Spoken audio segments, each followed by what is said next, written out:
오늘은 여러분과 함께 로마서라는 이 편지의 문안 인사의 마지막 부분을 살펴보려고 합니다. 지난 시간까지 문안 인사에서 사도 바울은 자신이 누구인가, 복음이 무엇인가를 밝히 보여주었습니다. 바울은 자신이 예수 그리스도의 종이며 사도로 부르심을 받은 사람으로서 하나님의 복음을 위해 택하심을 받았다.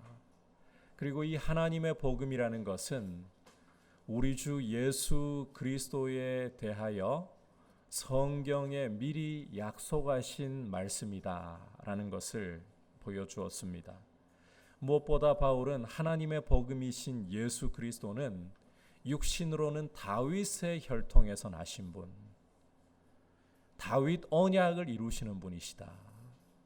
동시에 성결의 영으로는 죽은 자들 가운데서 부활하여 능력 있는 하나님의 아들로 선포되신 분이시다라고 말씀했었죠. 이걸 풀어 설명하자면 예수 그리스도는 십자가로 하나님의 백성을 죄에서 구원하여서 의와 진리로 영원토록 다스리시는 왕이시며, 하나님의 백성이 두려움 없이 하나님의 존전에 나아갈 수 있게 하는 성전이 되시며, 이 사실을 부활로서 증명하시고 보증하셨다라는 것이었습니다. 이게 복음입니다. 이제 오늘은 문안 인사의 마지막 부분으로 이렇게 복음을 인하여서 주신 은혜와 직분이라는 것이 어떤 성격을 갖고 있는가, 그리고 예수님을 믿는 성도들은 어떤 사람들이며 무엇을 정말 절실하게 필요로 하는가, 이 부분을 보여주고 있습니다. 함께 이제 말씀에 귀를 기울이면서 주시는 메시지를 들으려고 합니다. 자, 첫 번째는 한번 따라 합시다. 직분보다 은혜가 먼저입니다. 직분보다 은혜가 먼저라는 것입니다. 함께 5절 전반부 보시기를 바랍니다. 그로 말미암아 우리가 은혜와 사도의 직분을 받아. 자, 함께 읽은 말씀에서 그로 말미암아라는 것은 예수님으로 말미암아라는 뜻입니다. 바울은 예수님으로 말미암아 우리가 은혜와 사도의 직분을 받았다라고 말씀을 하고 있습니다. 여기에서 순서를 주목할 필요가 있는데, 바울은 은혜와 사도의 직분을 받아 은혜를 직분보다 앞세우고 있습니다. 성경에서 말씀 하나하나, 순서 하나하나 의미 없이 기록된 것은 없다고 보셔야 합니다.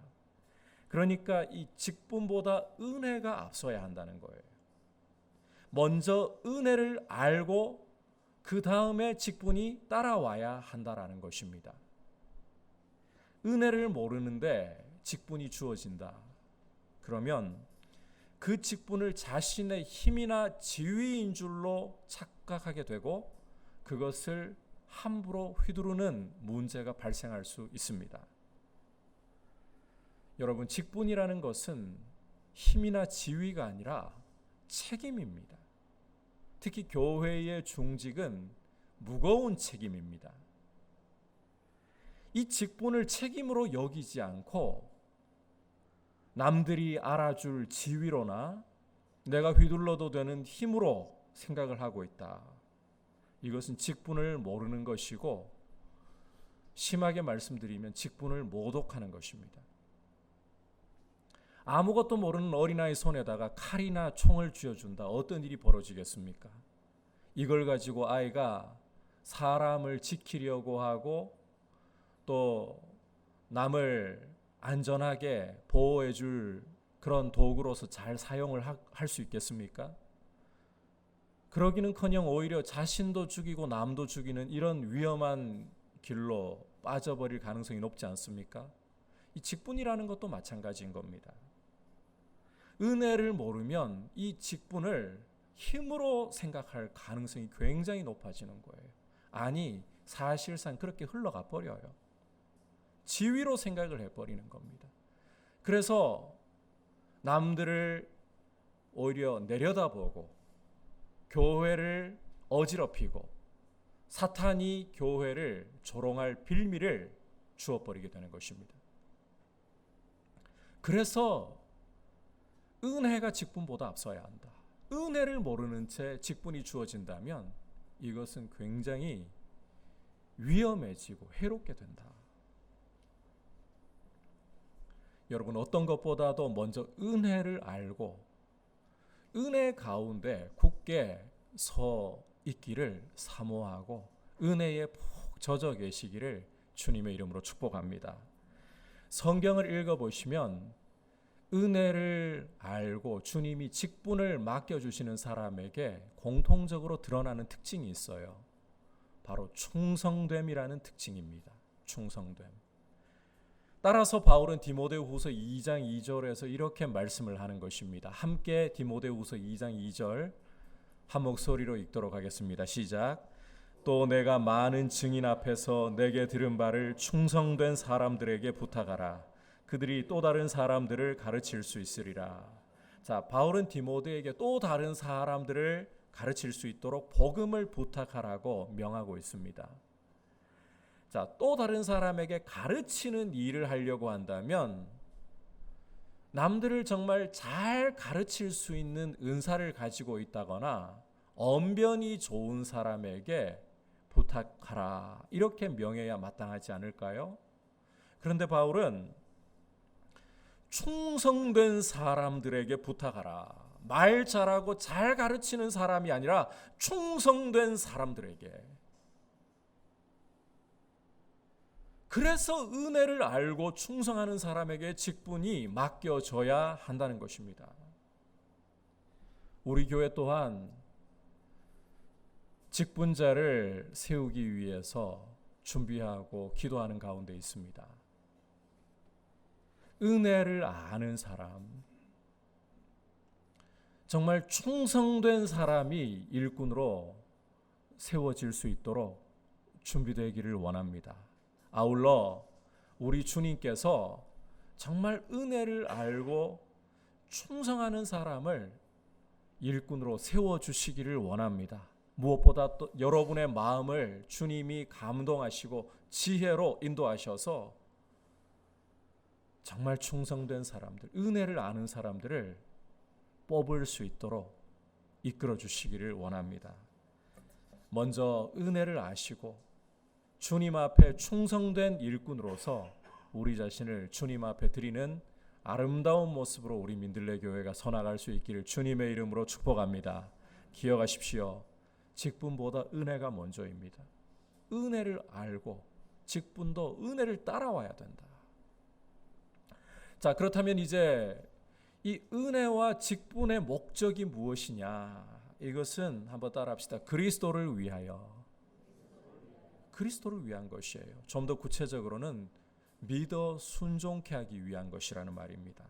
다시 5절 후반부를 보시면 그리스도로 말미암아 은혜와 사도의 직분을 받게 된 이유, 목적이 무엇인가를 바울이 설명을 하고 있습니다. 그의 이름을 위하여 모든 이방인 중에서 믿어 순종케 하나니. 바울은 주님이 자신에게 은혜를 주시고 직분을 주신 목적과 이유를 그의 이름을 위하여, 주 예수 그리스도의 이름을 위하여서라고 말씀을 하고 있습니다. 사실 우리는 하나님이 은혜를 주시고 직분을 주시는 경우에 은연중에 생각 이런 거 겨를도 없이 은연중에 우리 자신을 위하여 이렇게 생각이 흘러가려고 합니다. 그게 우리 죄성이에요. 하지만 바울은 은혜와 직분을 주시는 이유가 그리스도를 위한 것이다. 그리스도의 이름을 위한 것이다. 분명히 선언을 하고 있습니다. 우리가 스스로를 위하는 경우 여러분 참 놀랍게도 이런 방향을 가지잖아요. 우리가 스스로를 위하는 방향을 가지잖아요. 참 놀랍게도 해로운 방향으로 흘러가요. 이기적인 방향으로 흘러가고 만다는 거예요. 하지만 내가 주님을 위하고 주님의 이름을 위하여 드려질 때 아이러니하게도 그것은 진짜 나를 위하는 방향으로 흘러가게 되어 있어요. 그게 하나님께서 정하신 방식이고 우리 인생의 본질입니다. 여러분, 모든 만물이, 특히 하나님의 형상대로 지으심을 받은 우리 인생이 하나님을 위할 때, 우리 주 예수 그리스도를 위할 때 빛나게 되어 있어요.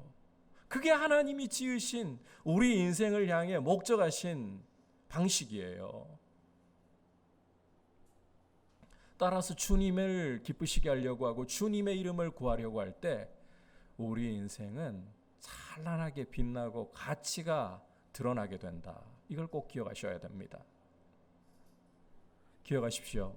은혜와 직분을 주시는 것은 우리 자신이 스스로 잘나 보이고 스스로 빛나게 하심이 아니라 우리 주 예수 그리스도의 이름을 위한 것이다. 우리 삶 전체가 그리스도를 위해 드려질 때 주님은 우리 삶을 참으로 가치 있고 빛나게 만들어 주신다. 잊어버리시면 안 돼요. 여러분, 독수리는 폭풍 가운데서도 바람을 오히려 타고 창공으로 치솟아 올라야 독수리다운 겁니다. 그런데 거센 바람이 힘들다고 귀찮다고 땅에서 닭처럼 이 지렁이나 쪼으면서 날 생각을 하지 않는다. 과연 독수리로서 가치가 나타나는 건가요? 아니잖아요. 주님이 우리 삶을 지으실 때 주님을 위할 때 빛나게 하신 것인데 그걸 뒤집어 엎어버리면 과연 내가 나를 위한다고 내 삶을 그렇게 이기적으로 만들면 진짜 빛이 날 수 있겠냐는 거예요. 거듭 강조하지만 우리의 삶은 우리 스스로를 위할 때가 아니라 주님을 위할 때 가치가 드러나게 되고 빛이 나게 되는 겁니다. 이 역설, 이 모순, 사실은 이게 모순이나 역설이 아니라 이게 정상인 거예요. 우리가 이 죄성으로 인해서 내가 나를 위해서 애쓰고 몸부림치면 내 가치가 올라가겠지. 그게 아닙니다. 오히려 나를 부인하고 주님을 위할 때, 우리 주 예수 그리스도의 이름을 위해 내 삶을 드릴 때 놀랍게도 내 삶이 빛이 나는 거예요. 가장 존귀하신 주님, 빛나시는 주님이 내 삶을 통해 드러나면서 내 삶이 가치 있게 되는 거예요.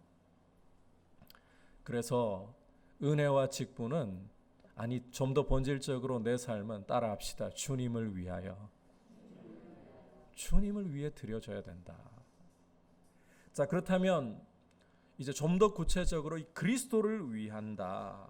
은혜와 직분을 주셔서 그리스도를 위한다는 것은 구체적으로 어떤 모습이 나와야 되는 것이냐. 다시 5절 끝부분을 보시면 모든 이방인 중에서 믿어 순종케 하나니라고 말씀을 하잖아요. 이 은혜와 직분은 결국 예수 그리스도를 먼저 믿은 내가 또 다른 사람을 예수님을 믿게 하고 예수님의 말씀을 순종케 하는데 목적이 있다는 거예요. 자, 다시 한번 설명합니다. 하나님이 우리에게 먼저 은혜를 주시고 우리의 삶 가운데 직분을 좀 더 보편화시켜서 사명을 맡겨주시는 것은 먼저 믿은 내가 또 다른 사람을 예수님께로 인도하여 예수님을 믿게 하고 예수님의 말씀에 순종하게 하는 데 있다.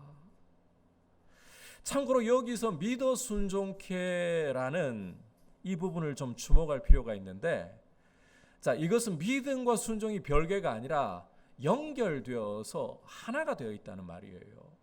믿음 따로 순종 따로 아닙니다.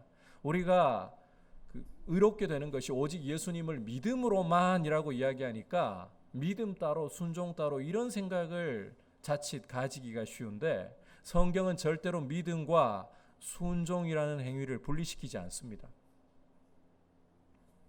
오히려 믿음이 곧 순종으로 그 얼굴을 드러내야 된다.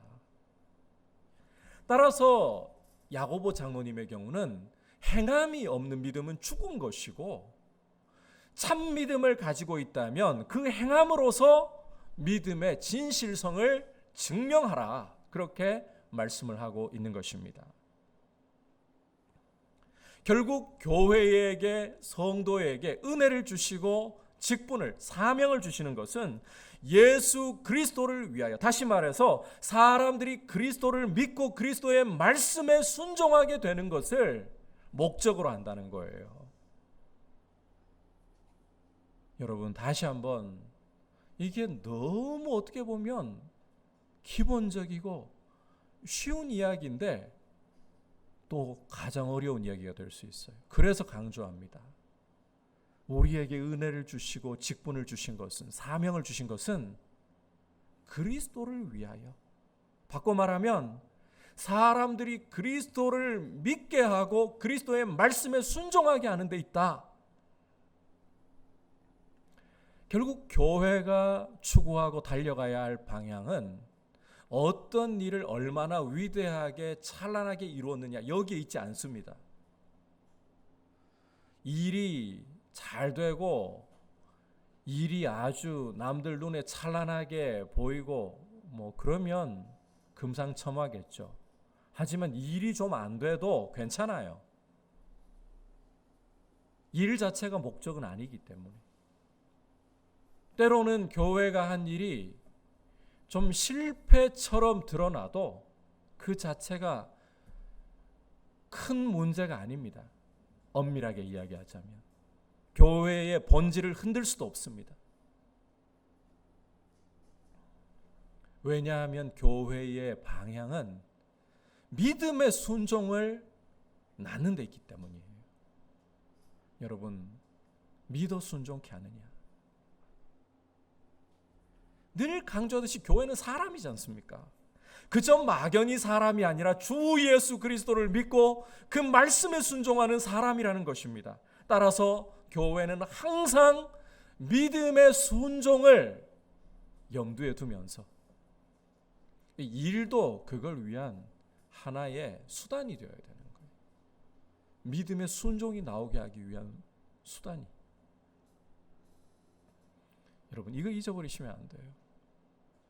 우리가 이 로마서를 통해서 모든 성경 말씀이 마찬가지이지만 특히 이 로마서를 통해서 복음을 다시 한번 정리하고 교회의 본질이라는 게, 우리 신앙생활의 본질이라는 게 뭔가 다시 한번 정리하면서 우리가 달려가야 할 방향을 잘 좀 생각하고 하나님 기뻐하시는 모습으로 우리 교회가 세워져 나갈 수 있기를 바랍니다. 믿음의 순종입니다. 그리스도를 위한 것입니다. 이걸 잊어버리지 마시기를 바랍니다. 자, 이제 마지막으로 성도가 어떤 사람이며 정말 무엇을 필요로 하는가? 6절 7절 한 목소리로 읽어보도록 하겠습니다. 시작. 너희도 그들 중에서 예수 그리스도의 것으로 부르심을 받은 자니라. 로마에서 하나님의 사랑하심을 받고 성도로 부르심을 받은 모든 자에게 하나님 우리 아버지와 주 예수 그리스도로부터 은혜와 평강이 있기를 원하노라. 자, 함께 읽은 말씀에서 바울은 로마 교회 성도들을 가리켜서 너희도 그들, 즉 이방인들 중에서, 그 다음이 중요합니다. 예수 그리스도의 것으로 부르심을 받은 자라고 말씀하고 있습니다. 성도란 예수 그리스도의 것으로, 예수 그리스도의 소유로 부르심을 받은 사람들이다. 아울러 이 예수 그리스도의 것으로, 예수 그리스도의 소유로 부르심을 받았다는 것은 바꿔 말하면 하나님의 사랑을 받고 성도로 부르심을 받았다. 하나님의 사랑을 받고 성도로 부르심을 받았다. 앞서 은혜와 직분을 주신 목적이, 사명을 주신 목적이 믿음의 순종이라는 것 우리가 보았잖아요. 이 믿음의 순종을 통해 그리스도인으로서의 삶을 살아가게 되는 거예요. 성도의 삶을 살아가게 되는 거예요. 그런데 우리 편에서 보면 믿음의 순종, 이 믿음의 순종이지만 알고 보면 이것은 예수 그리스도의 소유로, 하나님의 사랑을 받고 예수 그리스도의 소유로 부르심 받았기 때문에 나오는 결과입니다. 여러분 이거 잊어버리시면 안 됩니다.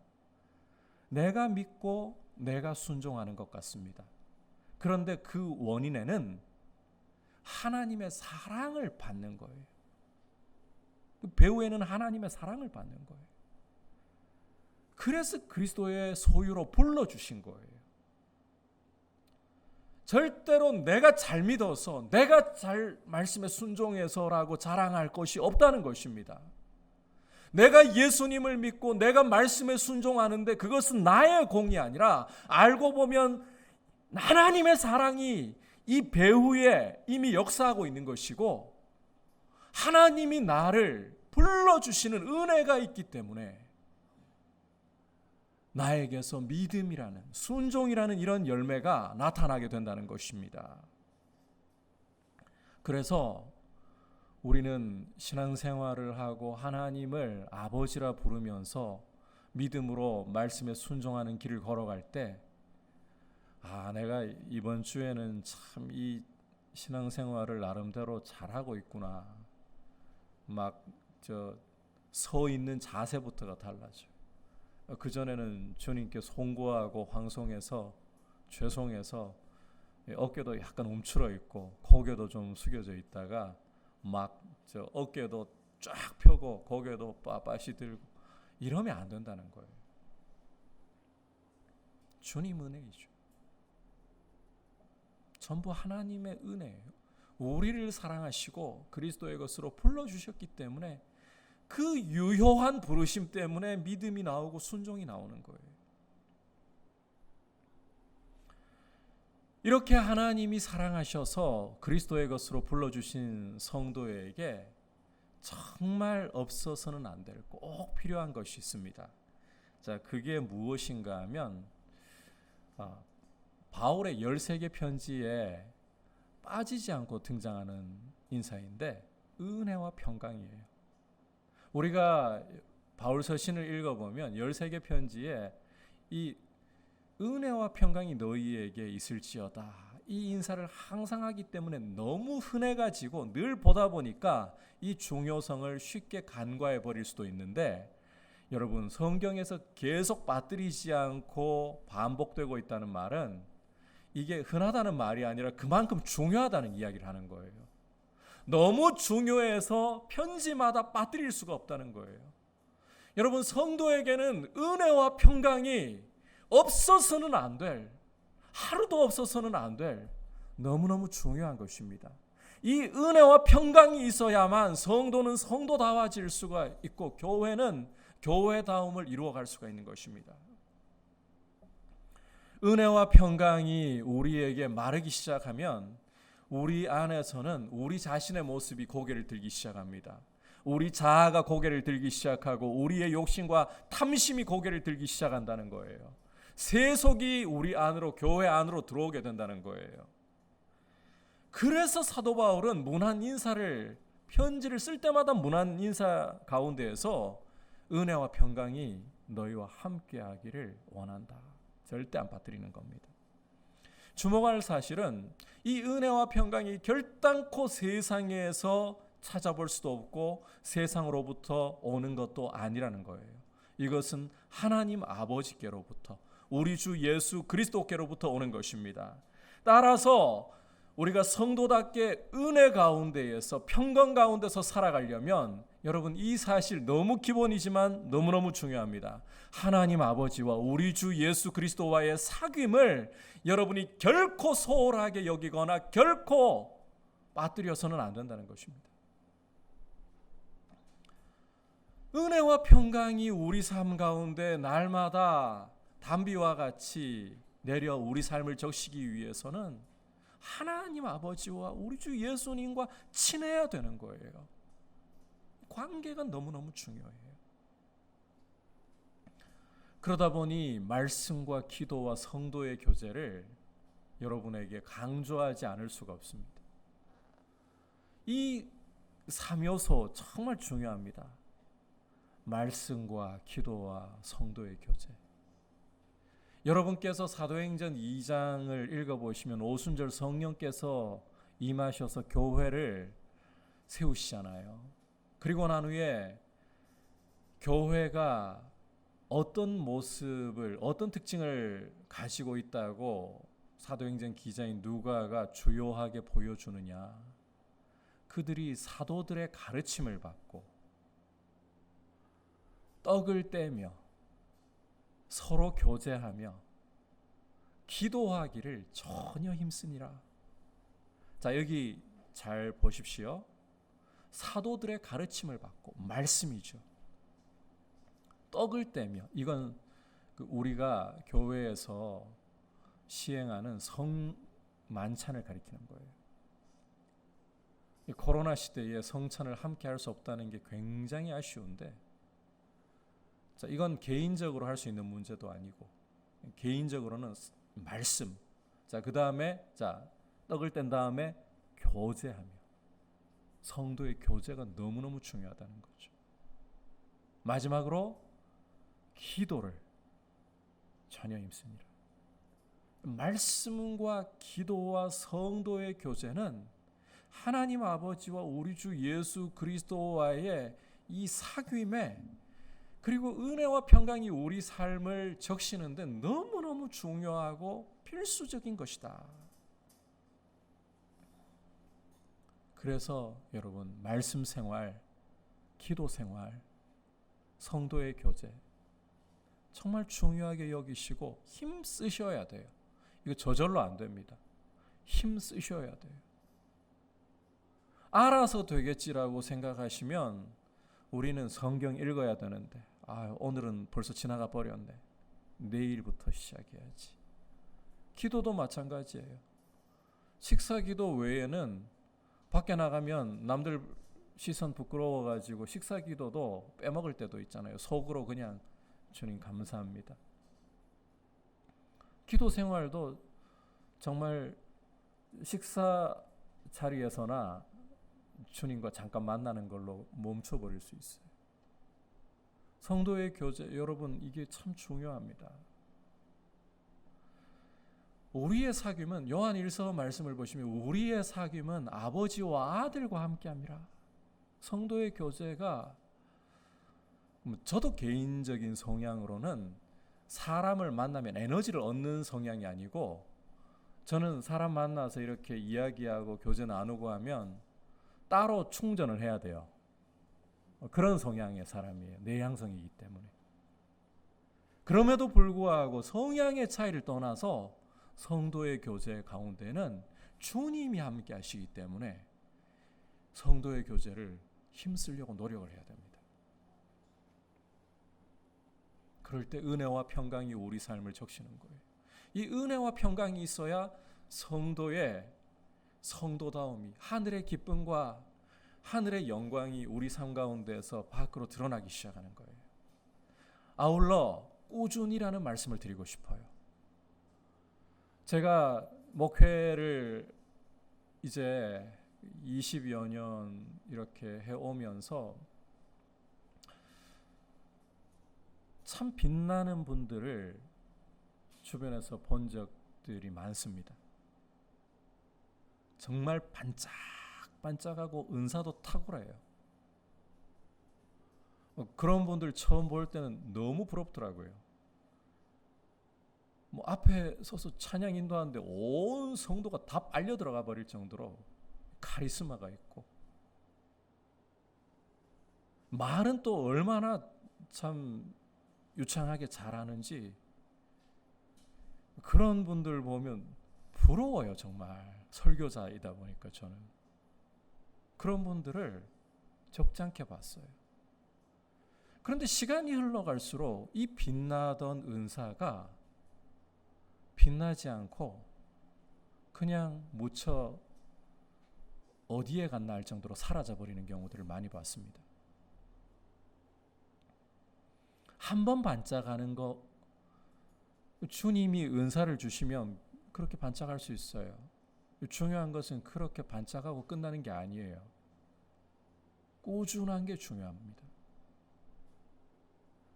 비가 오고 눈이 오고 바람이 불어도 꾸준한 게 중요해요. 제가 이런 이야기를 여러분들께 아마 과거에 드렸던 것 같아요. 대학부 시절에 기도회를 하는데 이 대학부가 침체되니까요. 토요일 기도회에 사람들이 안 나와요. 2명, 많으면 3명 이러는 거예요. 대학부가 100명이 넘는데. 그런데 그 2명, 3명 이렇게 모일 때 두 사람은 이런 구호를 외쳤어요. 우리는 눈이 오나 비가 오나 바람이 부나 기도의 자리를 지킬 것이다. 이러면서 버티면서 1년을 갔더라고요. 그 다음 제가 그 자리를 이어받았어요. 잘 되더라고요. 잘 될 때는 기도회에 60명이 모이더라고요. 내가 기도를 열심히 했나? 아니었어요. 우리 선배들이 비가 오나 눈이 오나 바람이 부나 나중에 깨달았어요. 어리석게. 그 자리를 지키고 있었더니 주님이 저한테는 열매를 거두게 하신 거였어요.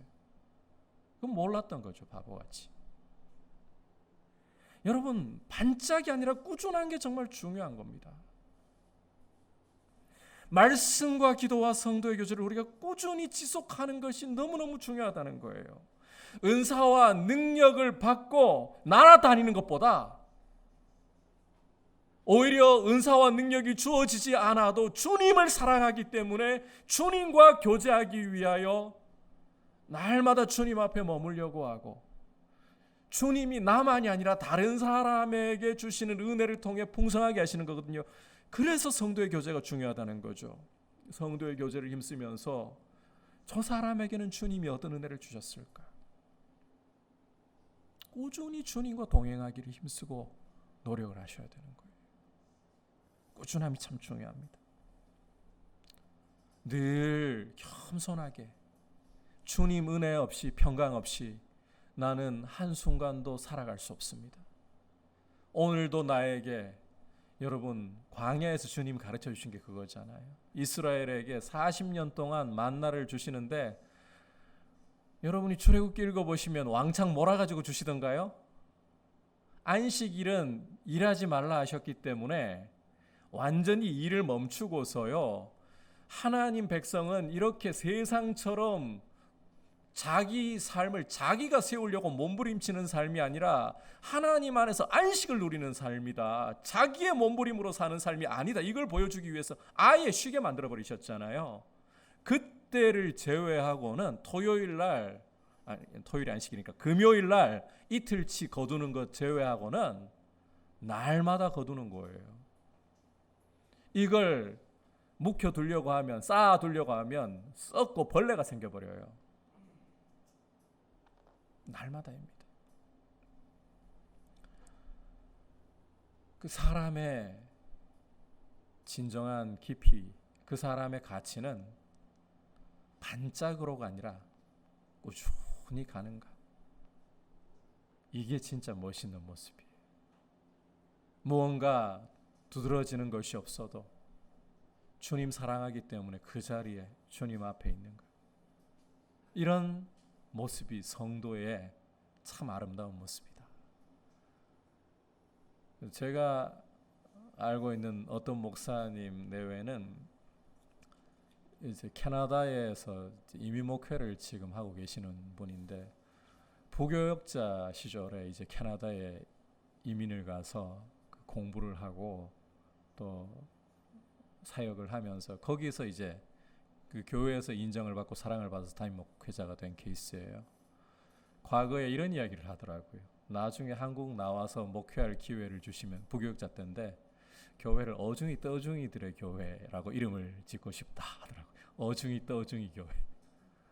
그냥 뭐 빛나고 스타가 아니라 어중이 떠중이들이 모여서 주님 앞에서 주님 은혜로 살아가는 그런 사람들을 목회하고 싶다라는 거죠.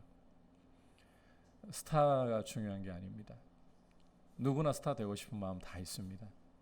그런데 정말 중요한 것은 빛나지 않아도 주님 앞에 있으면 그분이 빛이십니다. 그분이 보석이십니다. 그분과의 사귐 속에서 우리 삶에 빛이 나는 거예요. 보석이 되어가는 거예요. 이런 모습으로 주님 앞에 꾸준히 머물기를 힘쓰는, 여러분 작심삼일 반복하시면 돼요. 잘 안 되잖아요. 작심삼일 반복하십시오. 이틀째 또다시 뭐 이틀 넘어가지고 나을 가버렸습니까? 또 실패했으면 또 작심하고 일어서는 거예요. 나는 안 돼 그러지 마시고 또 일어서서 주님은 실패자를 받아주셔서 회복시키시고 세우시는데 대가이십니다. 우리의 실패에 연연하지 말고 주님의 자비하심에 의지하여 주님 오늘도 은혜가 필요하고 평강이 필요합니다. 주님 앞에 날마다 머물므로 주님이 여러분을 통해 성도로서의 가치가 빛나게 해주시기를 축복합니다. 오늘 로마서의 문안 인사를 통해서 함께 주시는 메시지를 들었습니다.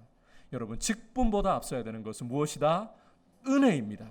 은혜를 어떤 것보다도 중요하게 여기십시오. 그리고 이 은혜와 직분의 목적은 그리스도를 위하여 나를 위하여가 아니라 그리스도를 위하여, 다시 말해 사람들이 그리스도를 믿고 그 말씀에 순종하게 하는 데 있다. 마지막으로 성도는 하나님의 사랑을 받아서 예수 그리스도의 것으로 그리스도의 소유로 구별된 사람이고 은혜와 평강이 날마다 필요한 사람이다. 이 사실을 기억하면서 주님 앞에 날마다 꾸준히 머물러 있는 그런 복된 분들이 되시기를 축복합니다. 이제 말씀을 생각하면서 우리 앞서 드렸던 하나님의 은혜 같이 고백하도록 합시다.